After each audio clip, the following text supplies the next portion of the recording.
ассалому алайкум дӯстони муҳтарам.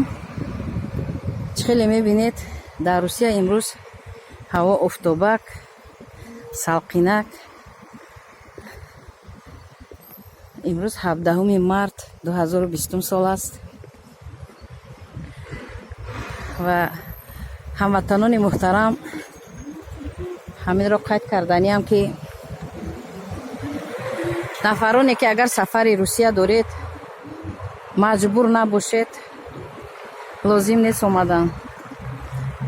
зиёд инсонҳо ба воситаи Қазоқистон, Узбекистон, ба воситаи мошинҳои майда, автобус мехоҳанд вориди Русия шаванд ва дар сарҳадоти Узбекистону Қазоқистон онҳоро тӯли соатҳо манъ мекунанд, ҳатто намемонанд гузашта ба тарафи Русия. аз ин рӯ заҳмат накашед, хараҷоти зиёд накунед, зарар ба буҷаи оила наёред. лозим нест. айни ҳол ки ҳамин коронавирус ҳамаро ба таҳлука андохтааст, тамоми ҷаҳон аз ин вирус ба таҳлука афтидаанд. барои ҳамин эҳтиёткор бошед. агар ки дар Русия қарор доред, шаҳрванди Русия ҳам набошед, агар таби шумо баланд шавад ё ягон шиноси шумо табаш, яъне температураш баланд шавад, аз ҳад зиёд баланд шавад, ҳатман ба рақами 112 занг занед. дар куҷои Россия ки набошед, ин рақами 112 ҳатман муддати 5 минут 7 минут ба назди шумо ҳозир мешавад ва шумо нагузоред ки ягон шиноси шумо, ягон наздики шумо, ягон нафаре ки таби баланд дорад ё ки бемор шуд ногаҳон ва ёрии аввалин дараҷаи худро расонед ба ҳамватанони азизе ки агар дар Русия бошанд. ва нафароне ки агар шаҳрванди Русия ҳастанд, ба онҳо аллакай огаҳӣ додаанд ки ба рақамҳои телефони дахлдор занг бизананд.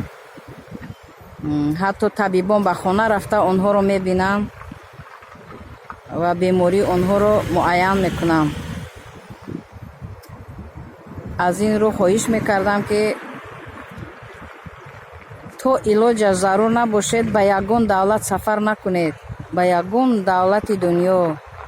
аз ҳама хуб дар ҳамон ҷои зист истода, каме ҳам бошад эҳтиёт кардан дар кор, фикри худ ва дигаронро кардан дар кор. чунки ин беморӣ муддати 14 то 20 рӯз муайян мешавад. ин беморӣ дарав маълум намешавад ва вақте ки нафаре ин бемориро дорад ва ӯро мо ҳеҷ вақт намефаҳмем ки чунин бемор аст, ӯ худашам низ дарк намекунад ва баъди ин то вай муолиҷа нашавад, то аз вай аз муоинаи духтур пурра нагузарад, ӯ маълум намешавад.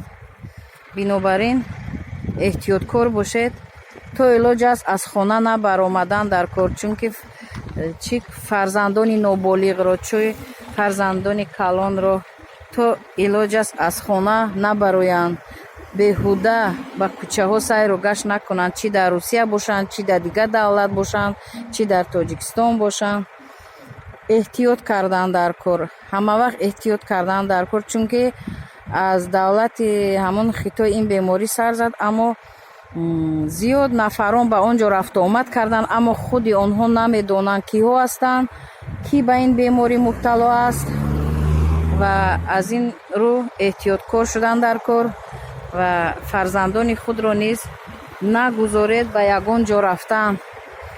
саломатии ҳар як инсон аз худаш вобастагӣ дорад ва мо метавонем ки ба дигарон низ фаҳмонем ки ҳама ҷо ҳозир, ҳама давлат ба таҳлука афтодааст ва ҳеҷ кас намехоҳад ки ин вирус ба давлаташ ворид шавад ё ки нафаре аз давлаташ ба ин беморӣ дучор шавад.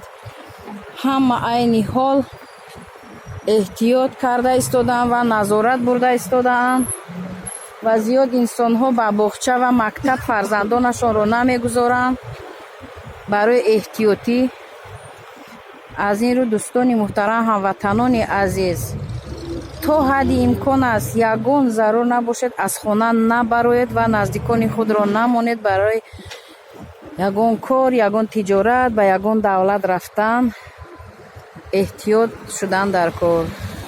саломат бошед.